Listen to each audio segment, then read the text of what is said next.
ಪರಿಶಿಷ್ಟ ಜಾತಿಯ ಮೀಸಲಾತಿ ಕೋಟಾದಲ್ಲಿ ತಮಗೆ ಅನ್ಯಾಯ ಆಗಿದೆ, ತಮಗೆ ಬರಬೇಕಾದ ಪಾಲು ಬಂದಿಲ್ಲ, ನ್ಯಾಯ ಪಾಲು ಸಿಗಬೇಕು ಅಂತೇಳಿ ಮಾದಿಗ ಸಮಾಜದವರು ಆಂಧ್ರ ತೆಲಂಗಾಣ ಅಂದರೆ ಈ ಕರ್ನಾಟಕದಲ್ಲಿ ಒಂದು ದೊಡ್ಡ ಚಳವಳಿಯನ್ನು ಆಂದೋಲನವನ್ನು ಕಳೆದ 35 ವರ್ಷದಿಂದ ಮಾಡ್ತಾ ಬಂದಿದ್ದಾರೆ. ಕರ್ನಾಟಕದಲ್ಲಿ ಸದಾಶಿವ ಆಯೋಗ ನೇಮಿಸಿದ್ರು 2005ರಲ್ಲಿ, ಆಂಧ್ರದಲ್ಲಿ ರಾಮಚಂದ್ರ ರಾಜು ಆಯೋಗವನ್ನು ನೇಮಿಸಿದ್ರು. ಈ ಎರಡು ಆಯೋಗಗಳು ತಮ್ಮ ಶಿಫಾರಸುಗಳನ್ನು ಆಯಾ ರಾಜ್ಯ ಸರ್ಕಾರಗಳು ಕೊಟ್ಟಿದ್ದು 17% ಮಾಡಿ ಆ 17% ಒಳಗಡೆ ಮಾದಿಗ ಸಮಾಜಕ್ಕೆ 6%, ಹಳೆಯ ಸಮಾಜಕ್ಕೆ 5.5 ಮತ್ತು ಇತರ ಸ್ಪೃಶ್ಯ ಜಾತಿಗಳಿಗೆ ಅವರಿಗೆ 4.5 ಮತ್ತು ಇದಲ್ಲದೆ ಇತರರು ಅವ್ರಿಗೆ 1%, ಈಗ 17% ಹಂಚಿ ಅವ್ರನ್ನ ಕೇಂದ್ರ ಸರ್ಕಾರಕ್ಕೆ ಶಿಫಾರಸು ಮಾಡೋದು. ಆಗಸ್ಟ್ 1ನೇ ತಾರೀಕು 7 ನ್ಯಾಯಾಧೀಶರ್ತಕ್ಕಂಥ ಪೂರ್ಣಪೀಠ ಒಂದು ಜಡ್ಜ್ಮೆಂಟನ್ನು ಕೊಡ್ತು, ಒಂದು ತೀರ್ಪನ್ನು ಕೊಟ್ಟರು. ಬಹುಜನ ಸಮಾಜ ಪಾರ್ಟಿ ಕರ್ನಾಟಕ ಘಟಕ ಸ್ವಾಗತ ಮಾಡಿತು. ಕಾರಣ ಮುನ್ನಡೆಸಿ ಬೆಂಬಲಿಸಿದ್ದರಲ್ಲಿ ಬಹುಜನ ಸಮಾಜ ಪಾರ್ಟಿ ಏಕೈಕ ಪಕ್ಷವಾಗಿತ್ತು.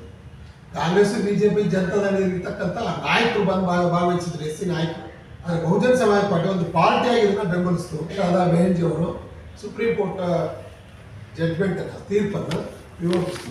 ಅದು ಕೆನೆ ಪದ್ರ ಏನಿದೆ ಎಸ್ ಸಿಗಳಲ್ಲಿ ಅವ್ರಿಗೆ ಮೀಸಲಾತಿ ಕೊಡಬಾರ್ದು ಅಂತ ಹೇಳಿದ್ರು. ಅದನ್ನು ಸಹಿತ ಹೋಗ್ತಕ್ಕಂಥ ವಿಚಾರ.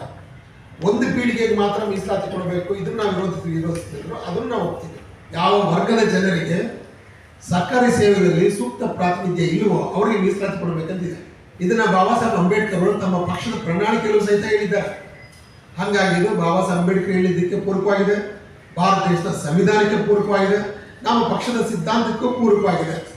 ಆದ್ದರಿಂದ ಇದನ್ನು ವಿರೋಧ ಮಾಡೋದು ಸರಿಯಲ್ಲ ಅಂತ ನಾವು ಹೇಳಿ ನಮ್ಮ ಸಮಾಜದ ಹಿತಕ್ಕಾಗಿದ್ದೀವಿ. ಡಾಕ್ಟರ್ ಅಂಬೇಡ್ಕರ್ ಅವರು ಮೊದಲಿಂದನೂ ಈ ಸಮಾಜದ, ಶೋಷಿತ ಸಮಾಜದ ಪ್ರಗತಿಗಾಗಿ ತಮ್ಮದೇ ಆದ ಪಕ್ಷ ಇರಬೇಕು ಅಂತೇಳಿ ಅವರು ಮಾಡಿ ತೋರಿಸಿದ್ದಾರೆ. ಅದನ್ನೇ ಮಾನವ ಕಾಂಶರಾಮ್ ಅವರು ಮಾಡಿದ್ರು. ಎಲ್ಲಿಯೂ ಸಿಕ್ಕೋದಿಲ್ಲ ನಮಗೆ, ಎಲ್ಲಿ ನಮ್ಮ ಪಕ್ಷದ ನ್ಯಾಯ ಸಿಗುತ್ತೆ ಅಂತೇಳಿ ಬಹುಜನ ಸಮಾಜ ಪಾರ್ಟಿಗೆ ನಾವು 25-30 ವರ್ಷದಿಂದ ಸೇರಿದ್ದು.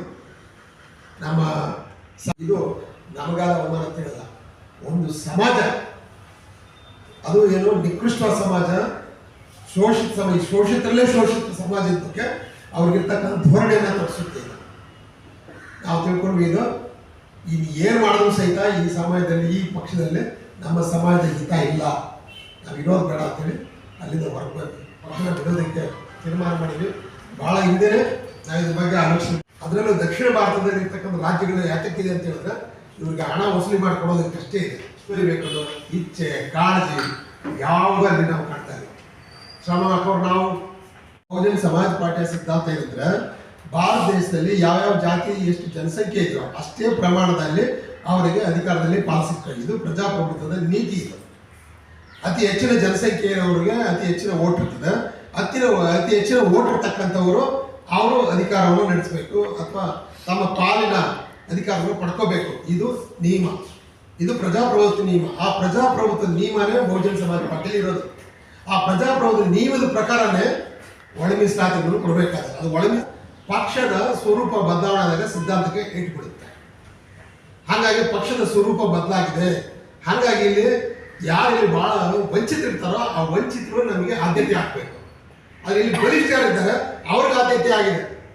ಪಕ್ಷ ಕಟ್ಟೋದು ಅದಕ್ಕೆ, ಸಂಘಟನೆ ಕಟ್ಟೋದು ಯಾಕೆ? ಬಲಿಷ್ಠ ಸಂಘಟನೆ ಕಟ್ಟೋದು, ಬಲಿಷ್ಠರೇ ಪಕ್ಷನೂ ಕಟ್ಟೋದು. ಬಲಿಷ್ಠ ಪಕ್ಷ ಕಟ್ಟಿ ದುರ್ಬಲರನ್ನ ರಕ್ಷಣೆ ಮಾಡಬೇಕು. ನಾನು ವಾಸಂದ್ರ ಮುನಿಯಪ್ಪ, BSP 2ನೇ ಸಾಲಿನ ಅಧ್ಯಕ್ಷ. ಮಹೇಶ್ವರ ಗೌಡಗಿದ್ದು ಮಿನಿಸ್ಟರ್ ಆಗಿದ್ರು ಕೋಲೇಶ್ವರ ಗೌರ್ಮೆಂಟಲ್ಲಿ. ಬಟ್ ಸ್ವಾಭಿಮಾನ ಧಕ್ಕೆ ಬಂದಾಗ ಆ ಕೆಲಸ ಅಂಥ ಚಳವಳಿಯಲ್ಲಿ ಅವರ ಜೊತೆಯಲ್ಲಿ ಇದ್ದು ನಮ್ಮ ಸ್ವಾಭಿಮಾನಕ್ಕೆ ಧಕ್ಕೆ ತರಿಸ್ಕೊಬಾರ್ದು. ಆದರೆ ಮುಂದೆ ನಾವು ಇದೇ ಸಂವಿಧಾನ, ಇದೇ ಅಂಬೇಡ್ಕರ್, ಇದೇ ಕಾಂಚರಾಮ್ ಅವರ ಸಿದ್ಧಾಂತವನ್ನು ಮುಂದುವರಿಸ್ತಕ್ಕಂಥ ಕೆಲಸ ಮಾಡ್ತೀವಿ. ನಿದ್ದೆ ಮಾಡೋ ಜನ ಅಲ್ಲ ನಾವು. ಹಾಗಾಗಿ ನಾವು ಸಹಜವಾಗಿರ್ತದೆ, ನಮ್ಮಂತ ಕೂತ್ಕೊಳ್ಳೋಕೆ ಬರಲ್ಲ. ಯಾರೋ ಬಾಟಲ್ಲಿ ಯುದ್ಧ ಮಾಡ್ತಾ ಇರ್ತಾರಪ್ಪ, ಯುದ್ಧ ಮಾಡೋರು ಎಡಗಡೆ ಸಾಯ್ತಾ ಇರ್ತಾರೆ, ಬಲಗಡೆ ಸಾಯ್ತಾ ಇರ್ತಾರೆ, ಹಿಂದೆ ಮುಂದೆ ಸಾಯ್ತಾ ಇರ್ತಾರೆ. ಯುದ್ಧ ಮಾಡೋಕೆ ಹೊರತು ಹಿಂದೆ ಮುಂದೆ ಹತ್ರ ಕೂತ್ಕೊಂಡ್ರೆ ಆಗಲ್ಲ.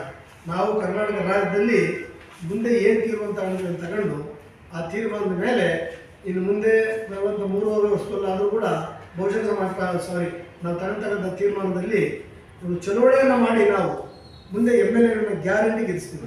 ತೀರ್ಮಾನನ ನಮಗೆ ಇಷ್ಟ ಆಗಲಿಲ್ಲ, ಅದನ್ನು ವಿರೋಧಿಸ್ಬಿಟ್ಟು ನಾವು ಪಕ್ಷದಿಂದ ರಾಜೀನಾಮೆ ಕೊಟ್ಟು ಹೊರಗಡೆ ಹೋಗ್ತಿದ್ದೀವಿ.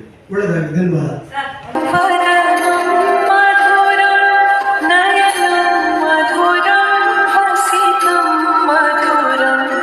वेदया